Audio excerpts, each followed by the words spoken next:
¿Qué tal? Muy buenas noches, bienvenidos a Noticias 22. Buenas noches a Laura Regis en el lenguaje de señas. Esta ocasión nos vamos a enlazar a la Noche de las Ideas que se celebra en el Museo Tamayo. Allá se encuentra Laura Barrera con muchas voces que dan cuenta de este encuentro de ideas, de ciencia y por supuesto de la imaginación. También viajaremos a la cuna del rojo mexicano, que da pie a la exposición La Grana Cochinilla que se presenta en el Palacio de Bellas Artes. Todavía tiene un par de fines de semana de exhibición y a propósito de la misma, hoy con el hashtag Noticias22, la pregunta es, cuando piensan en el color rojo, ¿qué artista o qué obra de arte les viene a la mente? Hashtag Noticias22, el rojo y el arte. Y además estaremos continuando con las celebraciones por los 90 años del natalicio de Jorge Ibargüengoitia, el autor de Los Relámpagos de Agosto, y todas las actividades que se han llevado a cabo a lo largo de la semana a propósito de esta efeméride. Quédense con nosotros, esto es Noticias 22, comenzamos.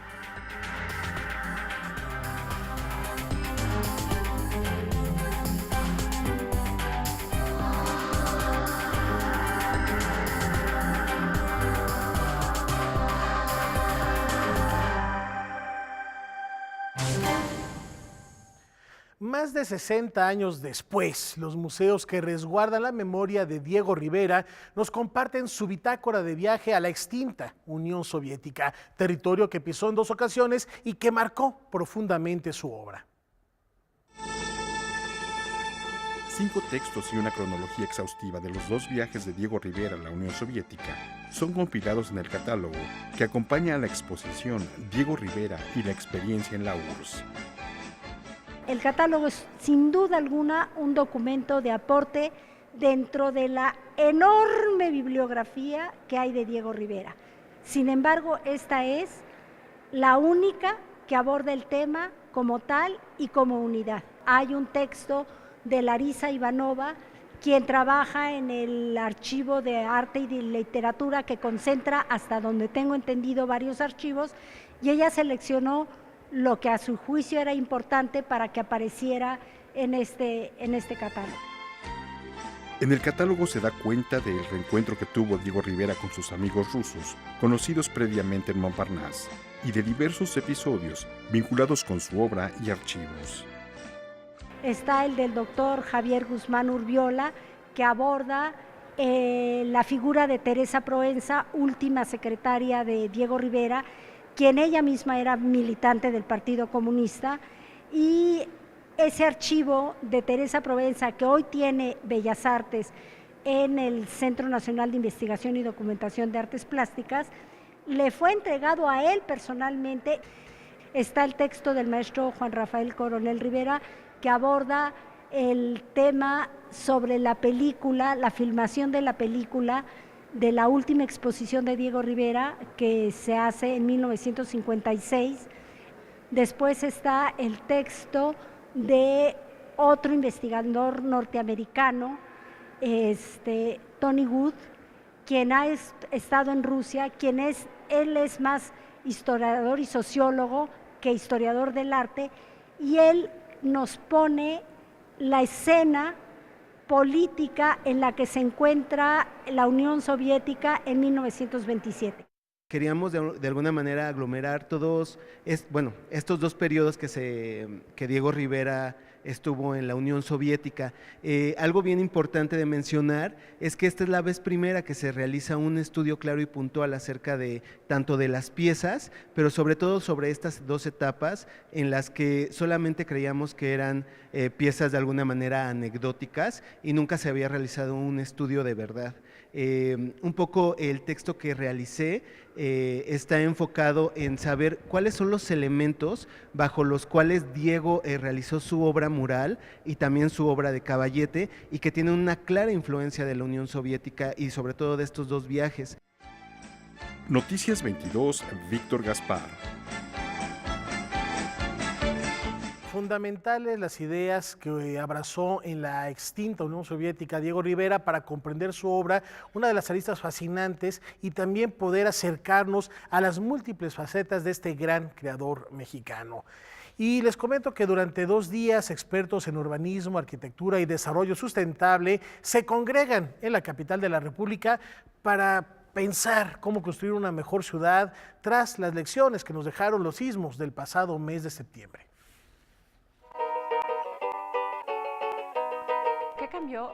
Creo que debemos aprovechar toda la energía y toda la movilización de recursos humanos, técnicos y financieros que detonó el sismo. Pensar la megalópolis de una nueva manera después del 19 de septiembre es uno de los retos que el think tank mejorciudad.org se propuso plantear a diversos especialistas en arquitectura, urbanismo, políticas públicas y desarrollo sustentable. Así surgió el Foro Internacional después del 19S, Cómo construir una mejor ciudad, que se lleva a cabo hoy y mañana en el Centro Cultural del México Contemporáneo, en el Centro Histórico de la Ciudad de México. Creo que más allá de que cambiaran las condiciones de la ciudad, más bien nos hicimos conscientes tanto de los riesgos como del potencial que tenemos para enfrentarlos, ¿no? Los ciudadanos se volcaron a las calles y los negocios que estaban en las zonas más cercanas a la afectación se volcaron también en ayuda. Los empresarios también donaron mucha maquinaria, materiales para el rescate, las autoridades también, y creo que vale la pena que no sea nada más, siempre pasa en los desastres, hoy lo vamos a ver en otros países, que es la misma experiencia, ¿no? Hay un momento de crisis en el que todos nos volcamos y todos nos sentimos muy dependientes de la ayuda del otro, y después eso se empieza a diluir, y eso queremos que más bien se canalice hacia nuevos proyectos. Entre los ponentes que participarán en este foro, organizado en colaboración con el PUEC UNAM, la Universidad de Harvard, el TEC de Monterrey y el Urban Land Institute México, se encuentran Diane Davis, de la Universidad de Harvard, Derek Baxter, de Wellington, Nueva Zelanda, Mary Comirio, de la Universidad de California, Berkeley, así como Sergio Galilea Ocon, secretario de Obras Públicas de Chile. Noticias 22, Irma Gallo. Hoy con el hashtag Noticias22 los estamos invitando a participar y que nos comenten qué artista o qué obra de arte se les viene a la mente cuando piensan en el color rojo. Por supuesto, uno de los referentes inmediatos es Matt Rothko, que inclusive hay una obra de teatro que hace alusión a su vida y que lleva este título Rojo. Pero aquí no hablamos de cualquier rojo, uno que tiene origen en nuestro país.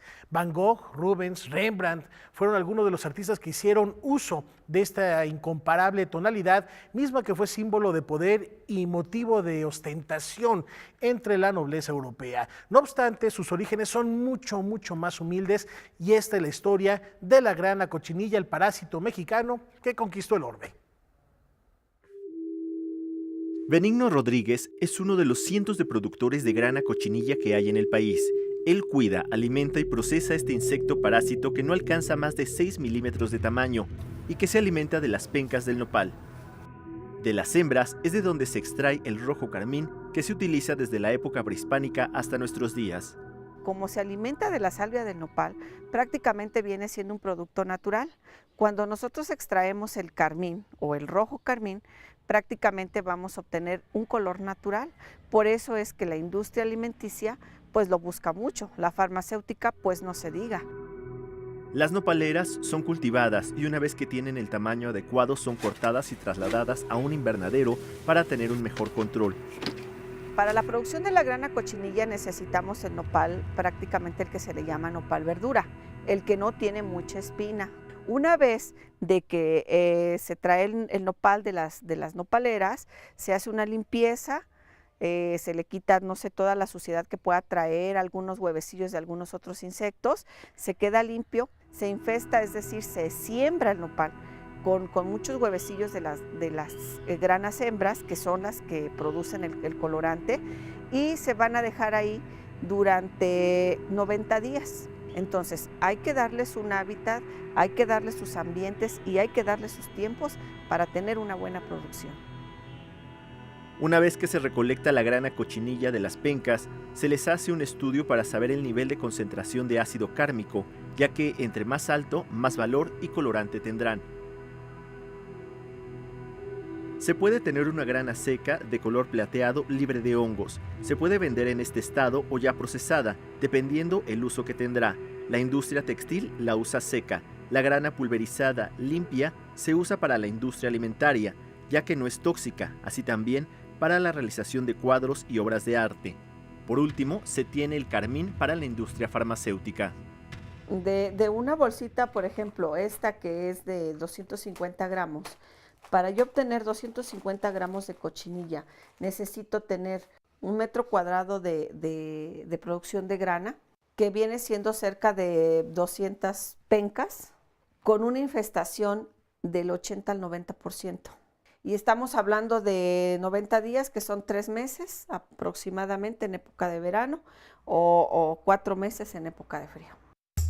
Actualmente Perú en América, así como en Europa, es donde se produce la mayor cantidad de grana cochinilla. En México, desde hace 14 años, los productores se unieron para hacer de esto una industria debido a su demanda en el mercado. Noticias 22, Alberto Aranda. Rojo mexicano, la grana cochinilla, motivo también de una exposición en el Palacio de Bellas Artes que continúa hasta los primeros días de febrero y que si no lo han visto, acudan cuanto antes. Y queremos agradecer a Paco Mares, que siempre nos responde y está atento al tweet. Él dice que el primer artista que le viene a la mente es David Alfaro Siqueiros, el primer artista que él capta al preguntar o al pensar en color rojo, y de inmediato uno piensa en este autorretrato precisamente de Siqueiros, donde trae una suerte de túnica roja y la mano extendida. Ahí está una buena propuesta.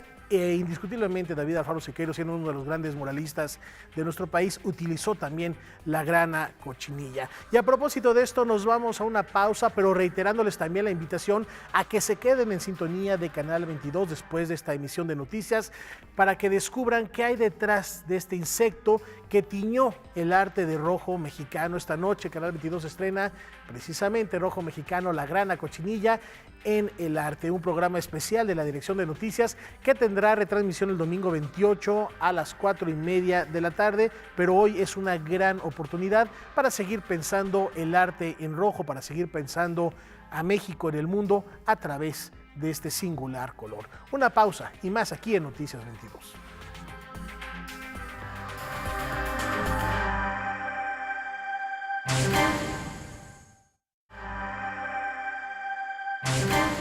Qué honor recibir esta noche en el estudio de Noticias 22 a la poeta y pintora y poeta Tania Huntington, a quien agradecemos que nos acompañe para que nos dé algunas instrucciones para leer a Jorge Ibargüengoitia.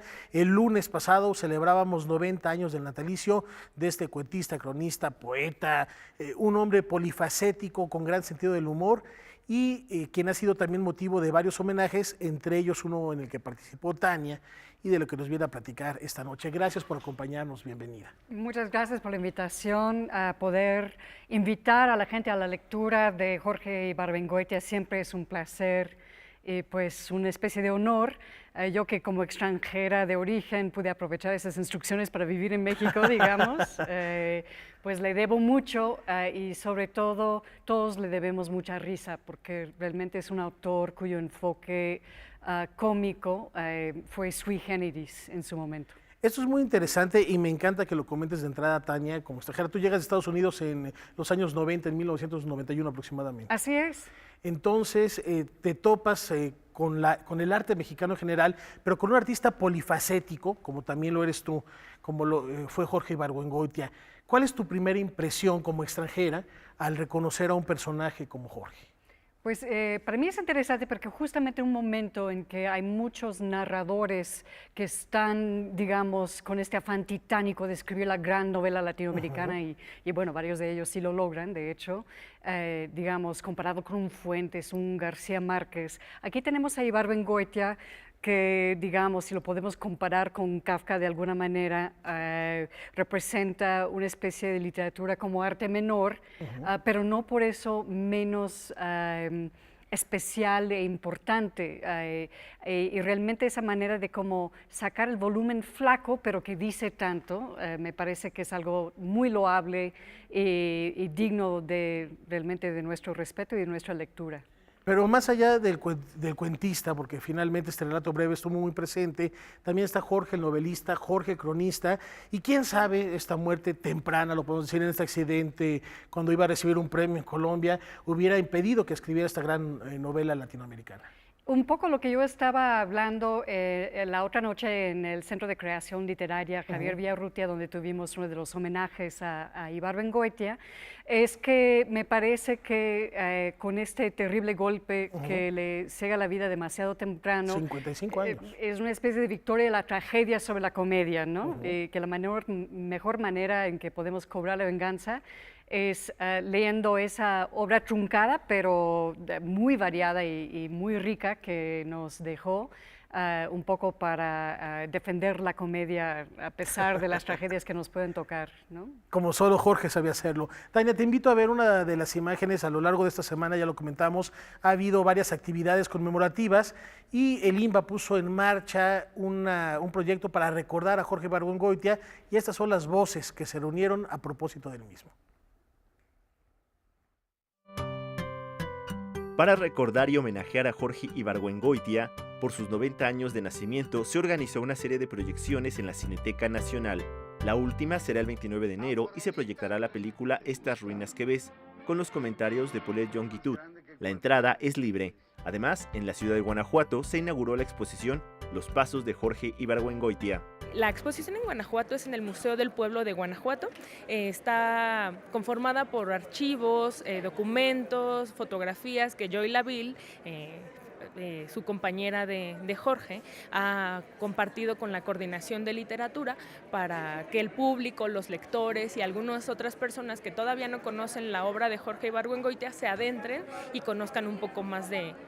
En la sala Adamo Boari vamos a hablar sobre el humor de Jorge Ibargüengoitia. Nos van a acompañar 3 voces jóvenes, Eduardo Uchín, Guillermo Espinosa y Amaranta Leiva. Nos contarán un poco más sobre el humor antes y después de Jorge Ibargüengoitia.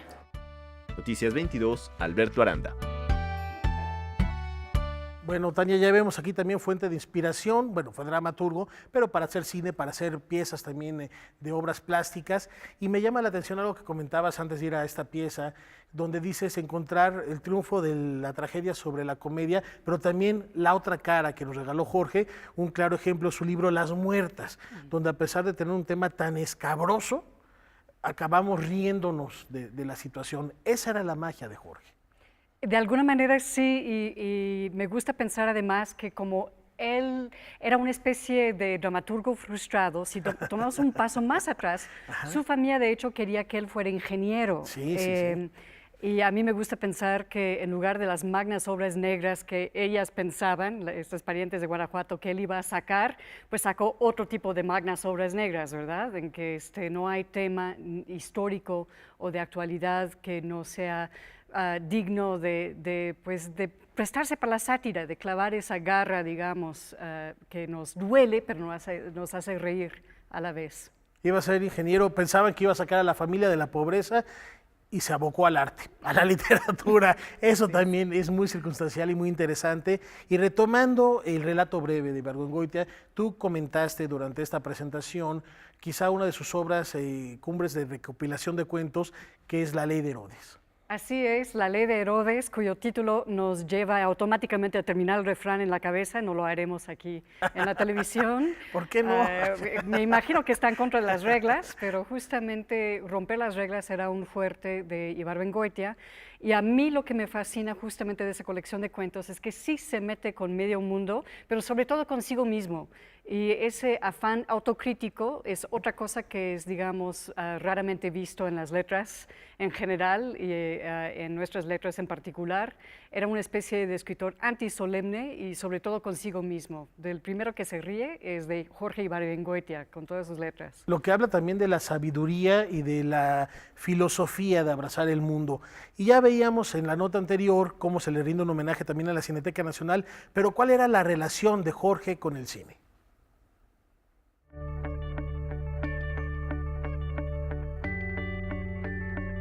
Murió a una edad temprana y sin embargo la obra que nos deja es muy vasta y no solamente en género, o sea, nos deja alrededor de 17 obras de teatro, nos deja alrededor de 10 novelas y más que nada, y lo que más yo disfrutaba leer era sus crónicas, eran sus artículos periodísticos, y en cada uno de esos géneros, cuento, novela, teatro, narrativa, en todo destacó, en todo dejó una huella muy particular. Entonces creo que lo más destacable que hay que hablar de Jorge Ibargüengoitia es que era un escritor en toda su palabra.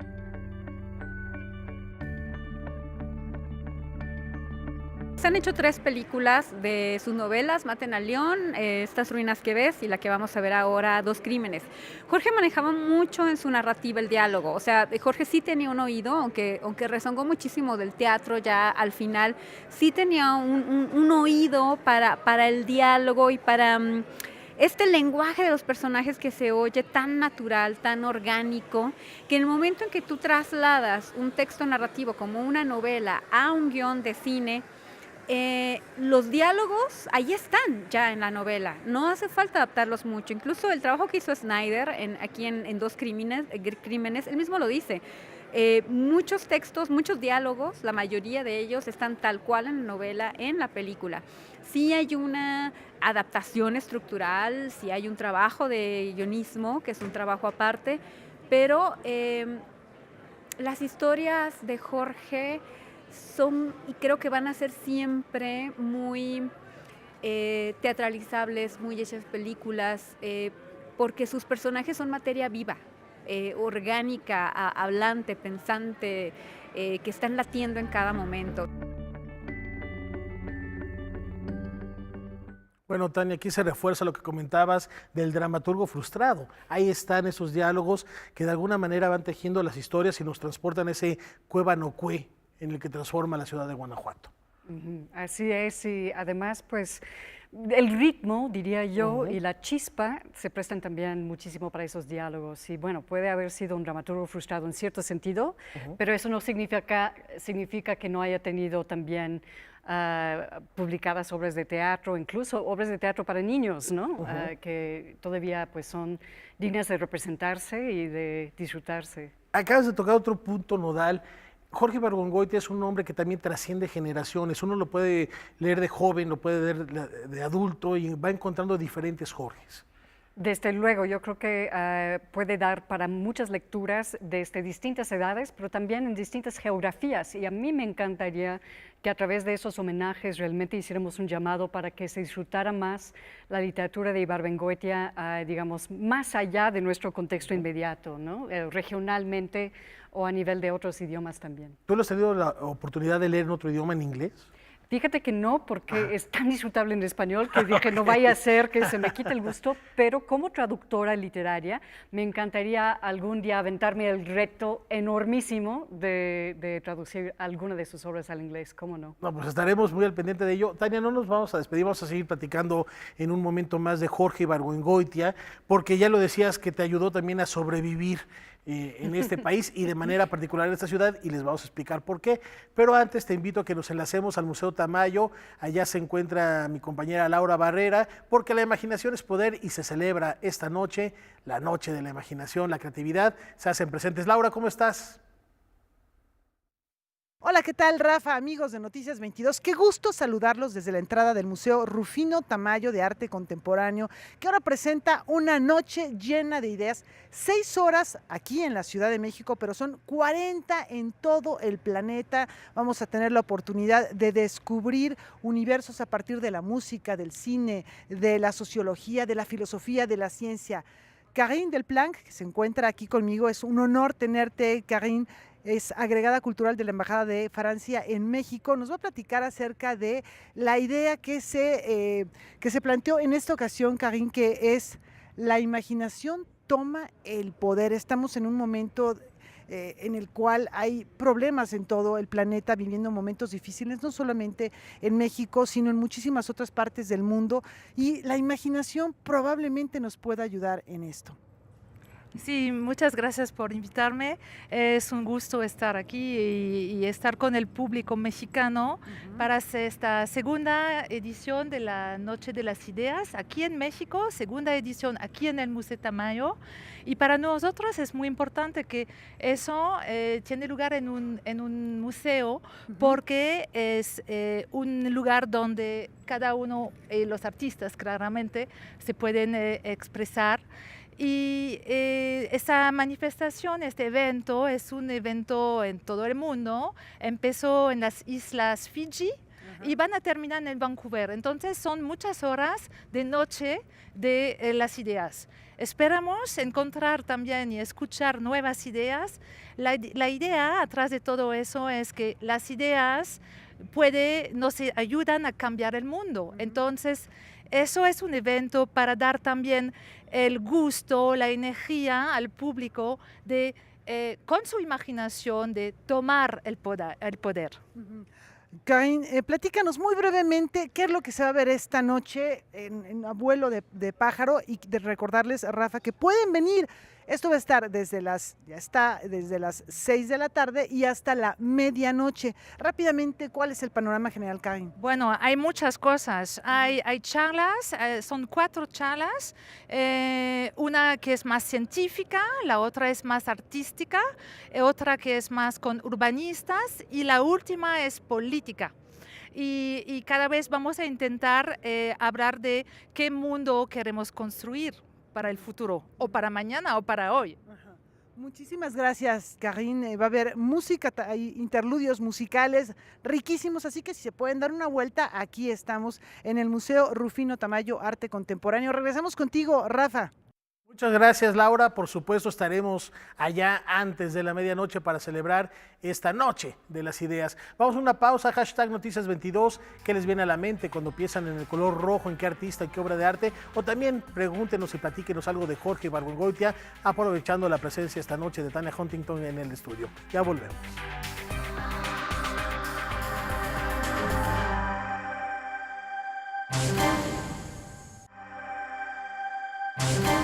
Antes de continuar recordando a Jorge Ibargüengoitia, nos acompaña en esta ocasión Tania Huntington, que ya también les comentaba, además de ser escritora, es pintora.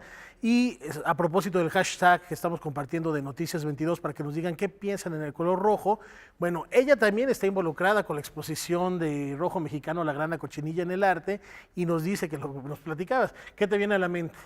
Pues para el color rojo, sin duda, Vicente Rojo. Vicente Rojo está. Uno de nuestros grandes artistas mexicanos. Tuve la fortuna de trabajar con ERA, traduciendo además sus textos autobiográficos, que se llaman Puntos Suspensivos. Los recomiendo mucho porque hablando de artistas multidisciplinarios, es también un gran escritor, Vicente Rojo.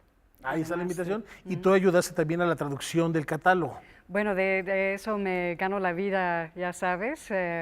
Todos perseguimos a la chuleta de alguna manera. Y tuve la fortuna de trabajar con los del IMBA en el catálogo de Grana Cochinilla, haciendo las traducciones. Y vaya, lo que aprendí de ese bichito me impresionó. No les puedo decir cuánto, y son unas obras que realmente pocas veces tenemos la oportunidad de ver en México, así que yo en lo personal los invito definitivamente de dar una vuelta al Palacio de Bellas Artes y apreciar esa exhibición antes de que se vaya. Yo aprovecho, Tania, para invitarte a que terminando este programa te quedes con Canal 22 para ver el programa especial que a propósito preparó la Noticias 22 sobre la grana cochinilla, el rojo mexicano en el arte. Y ahora sí, retomando a nuestro tema de esta noche, Jorge Ibargüengoitia, se cumplieron 90 años el lunes y me platicabas que él fue fundamental también para sobrevivir y tiene una guía para sobrevivir en México. Así es, sus instrucciones para vivir en México son hilarantes siempre. El peligro consiste en que cuando uno va leyendo justamente ese manual en público, en el transporte, decía Verónica Murguía el otro día en el homenaje del Centro Cultural, que uno pues está en carcajadas y uno corre el peligro, por lo tanto, de que los vecinos piensen que uno está pues mal de la cabeza, ¿verdad? Por estar riéndose en voz alta con un libro. pero bueno, es un peligro que se corre a gusto cuando el premio es ver o disfrutar la perspectiva que tenía Ibargüengoitia acerca de su entorno inmediato aquí en la Ciudad de México. Hasta las reglas para viajar en camión y cuántas veces se tiene que escupir cuando uno se sube al mismo. Vamos a ver cuál es esta percepción que se tiene a 90 años de su natalicio de Jorge Ibargüengoitia y el país que lo vio nacer.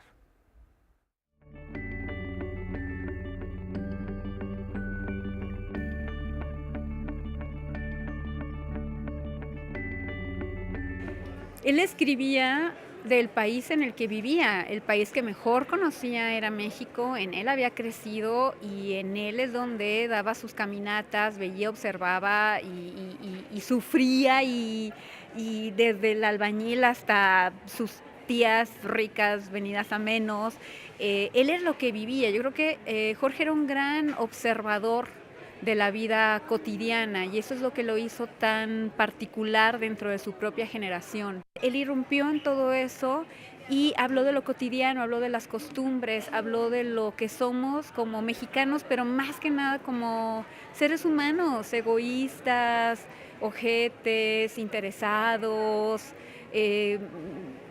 lo que somos realmente. Murió en el 83, él no dejó de escribir y de publicar nunca. Tampoco es tan lejano y tampoco hemos cambiado tanto. O sea, como sociedad, como cultura, no hemos cambiado tanto en 50 años. Entonces, quizás no es de que él sea el contemporáneo, sino nosotros somos los poco evolucionados.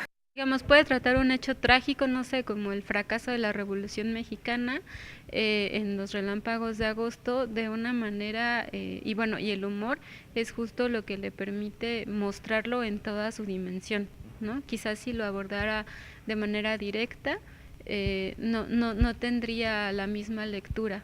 Pero también, por ejemplo, en las Poquianchi, ¿no? Uno puede ver cómo, a pesar de que está narrando una situación muy turbia, ¿no?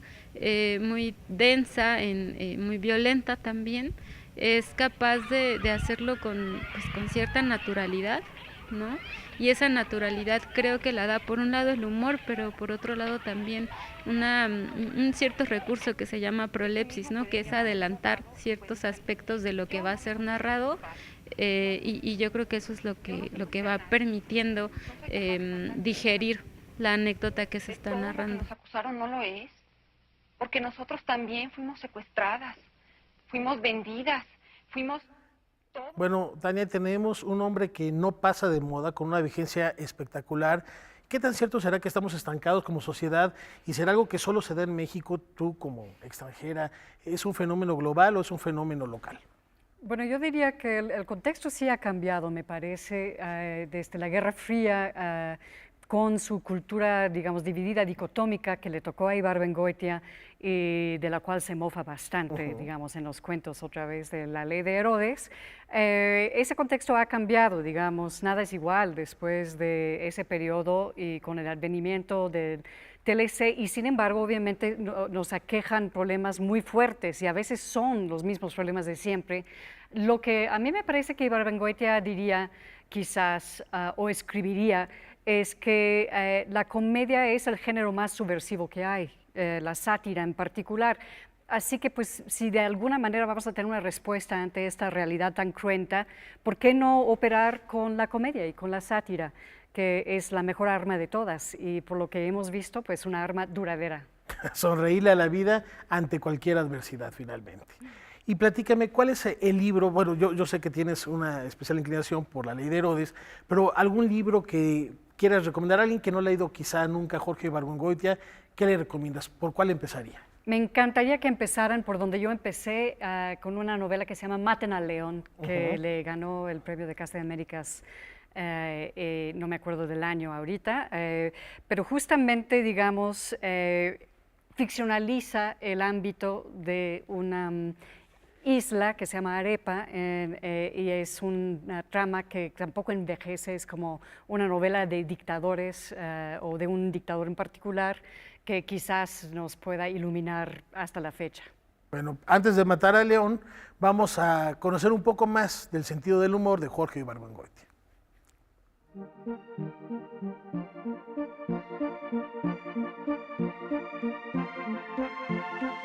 Filosofía y Letras de la UNAM, fue discípulo de Usigli, en su momento el consentido de Usigli, y luego hubo un rompimiento con el maestro.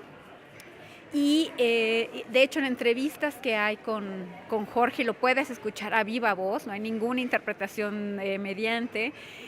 Para él era un sufrimiento absoluto ir a ver sus obras al teatro, porque sentía que no entendían, que los directores no hacían bien su trabajo, que los actores tampoco lo hacían bien, y que era una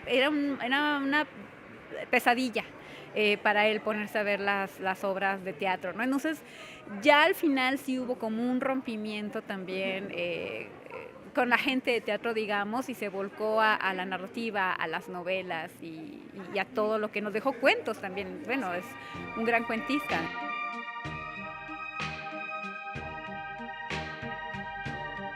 El humor que manejaba Jorge no me parece tanto un humor, sino más allá de eso, una inteligencia y una mirada muy sagaz hacia el detalle, sin maquillarlo, sin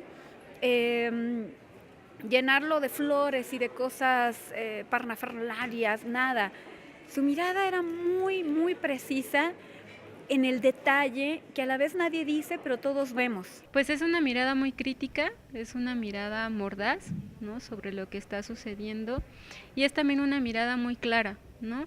Algo que a mí me parece muy importante que él hace es que, aunque habla siempre en primera persona, no es una primera persona egocéntrica, ¿no? Es un yo que nos permite vernos reflejados en él, en ese yo.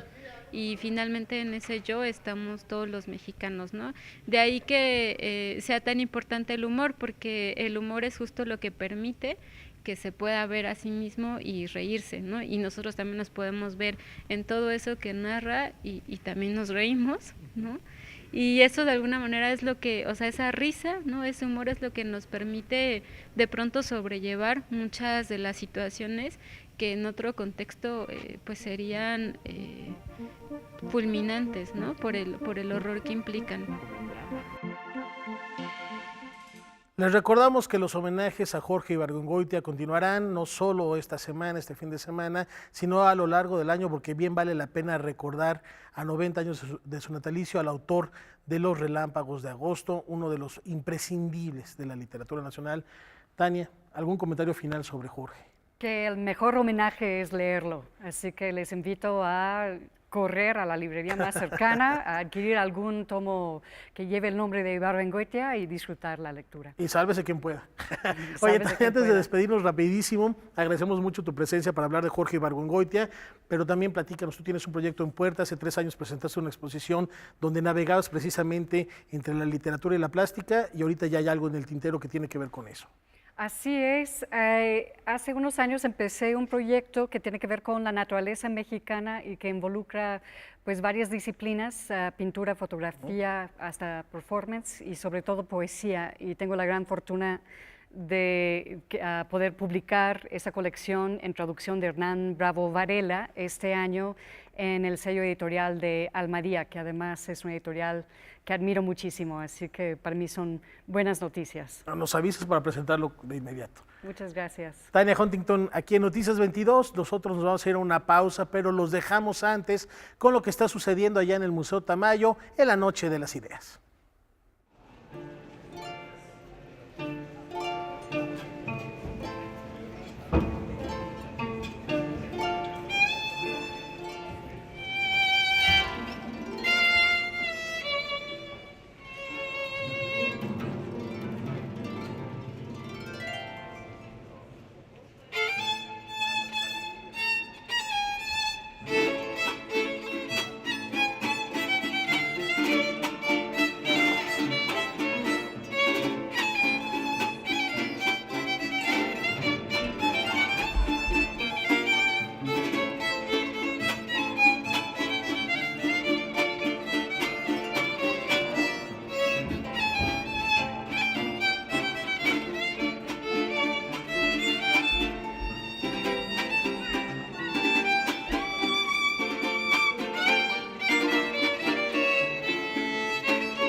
regresamos al Museo Tamayo, donde se celebra la Noche de las Estrellas. Allá se encuentra Laura Barrera. Vamos contigo, Laura.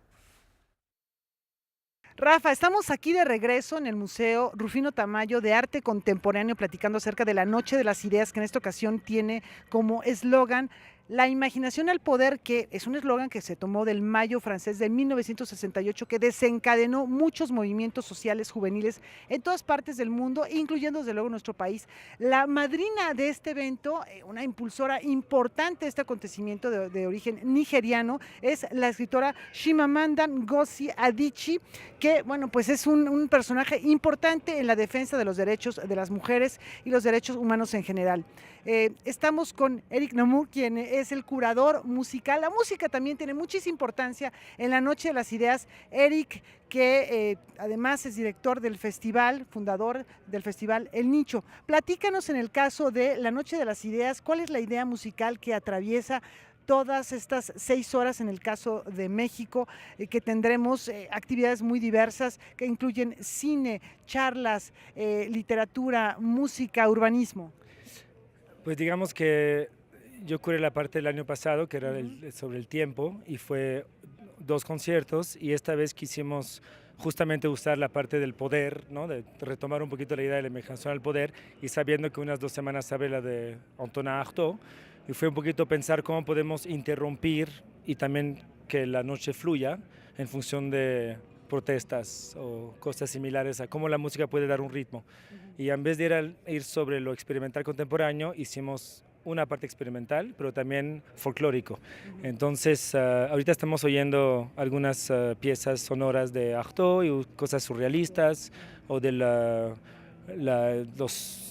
surrealistas italianos, franceses. Eso es un poquito 15 minutos. Luego tendremos 3 interludios con un trío con el que trabaja Abraham Cruz Villegas, y él escribió 3 letras nuevas sobre el 68, Tlatelolco, París y otro país que vamos justamente a ver ahora, y ellos tocan arpa, guitarra y violín, y son 3 interludios y un concierto. A las 9 tocará Manrico Montero, una pieza homenaje a Artaud, eso será en la otra sala de abajo, que es más electrónica y guitarra, y para cerrar un trío de violín, contrabajo y saxófono para cerrar el concierto. Entonces un poquito una paleta un poquito diferente, pero siempre con esta idea de rebelión y cómo la música puede ser un instrumento de protesta, sea con las voces o con el estilo de música. Haya también la oportunidad de reflexionar y disfrutar de esta música. Les repetimos, les recordamos, si andan por acá, por la zona, si les da tiempo, vénganse para acá. Rafa, amigos de Noticias 22, porque está abierto hasta las 12 de la noche. Son 6 horas de reflexión, de charlas, de plática, va a haber un ponche muy rico también, y desde luego, excelente música curada por Eric. Regresamos contigo, Rafa. Gracias, Laura. Aparta mi lugar y una tacita de ponche. Ahí estaremos antes de la medianoche celebrando la Noche de las Ideas, a quedarse una vuelta. Y vamos a platicar de otros temas como los que propone el British Council, que promueve el diálogo en materia de arte, de discapacidad, y de nueva cuenta tiende lazos y puentes entre Reino Unido y México. Con la organización de su tercer encuentro de arte y discapacidad, el British Council continúa promoviendo el diálogo en esos temas entre Reino Unido y México, mismo que se llevará a cabo mañana viernes 26 de enero en el Tecnológico de Monterrey, Campus Puebla. Estamos cumpliendo ya 3 años de que en México el British Council empezó a empujar y a crear una agenda alrededor del tema del arte y la discapacidad. Iniciamos en 2015 en el marco del año dual, cuando trajimos a grupos británicos con artistas que tienen algún tipo de discapacidad al Festival Cervantino, a la Feria Libre Guadalajara. Más adelante hicimos un primer seminario en el Centro Cultural del Bosque. El año antepasado firmamos un convenio con el ISSSTE, que se ha interesado en estos temas. A su vez apoyamos la producción de una obra de un Romeo y Julieta adaptado al lenguaje de señas por la compañía Seña y Verbo de Alberto Lomnitz, y este año acabamos de traer a una compañía de danza contemporánea cuyos bailarines, todos ellos profesionales de alta calidad, tienen síndrome Down. Esta edición se enfocará en reconocer la importancia de la discapacidad desde 3 aristas: la profesionalización de la gestión cultural, la accesibilidad dentro de las instituciones culturales y la inserción de las deficiencias intelectuales en las artes escénicas. Y hay que recordar que México es un país que tiene, y está así registrado, por lo menos 8 billones de personas con algún tipo de discapacidad, lo cual representa una población superior a la de varios estados de la República. No puede ser un tema menor. No solo tiene que ver con la inclusión, con el apoyo a la diversidad, sino también tiene que ver con la capacidad en que la cultura, el arte, puede transformar vidas y puede convertirse en una herramienta de transformación social. El proyecto cuenta con el apoyo y la participación del Tecnológico de Monterrey Campus Puebla, así como del Gobierno del Estado y el Ayuntamiento de Puebla a través del DIF, la Secretaría de Turismo Municipal y el Instituto Municipal de Arte y Cultura de Puebla. Hacemos pues este seminario. Hemos convocado a instituciones, a artistas mexicanos que tienen algún tipo de discapacidad para que tengan talleres, para lo cual hemos traído una compañía británica escocesa, una compañía teatral que es la que se encargará de los talleres para apoyar a las instituciones y a los artistas a entender mejor y a gestionar mejor el tema de la discapacidad en el arte. Y finalmente en la noche en el TEC de Monterrey, este viernes en la noche, en el auditorio del TEC de Monterrey Campus Puebla, presentaremos una obra que atiende un tema sin duda muy interesante que tiene que ver con el autismo. Con información de Salvador Perches Galván, César Meléndez, Noticias 22. Ya en su nueva novela, rigurosamente documentada, el escritor Alain Derbez evoca la figura de la anarquista Emma Goldman, quien fuera ridículamente calificada como la mujer más peligrosa de América. Un hombre es abandonado por su mujer. Al tener de alguna manera su vida resuelta, decide dedicarse a leer.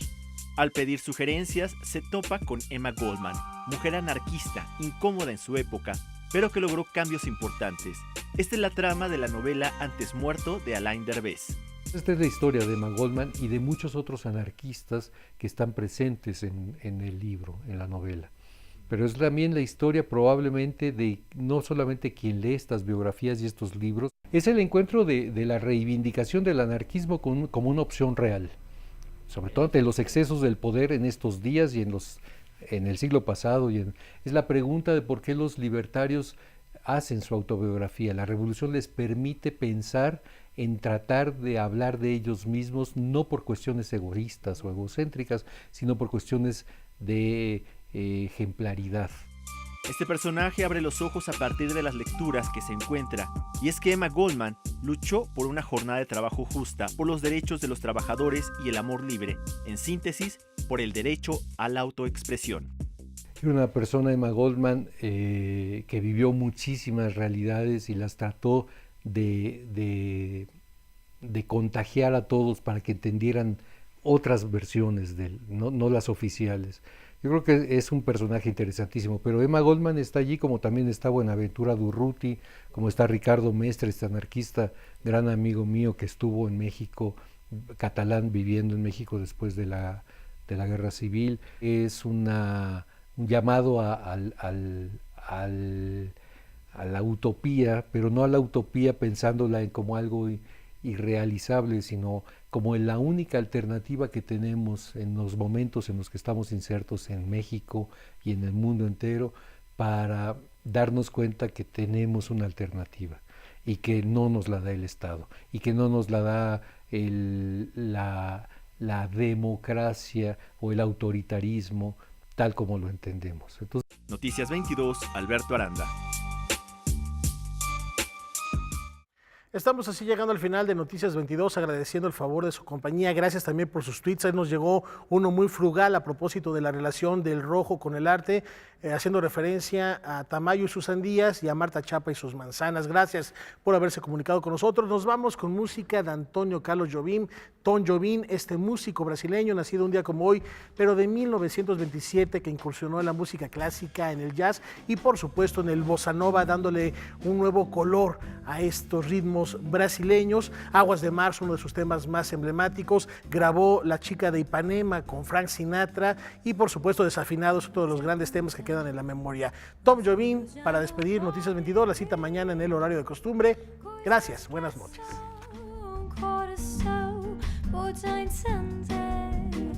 Fundamental é mesmo o amor. É impossível ser feliz sozinho.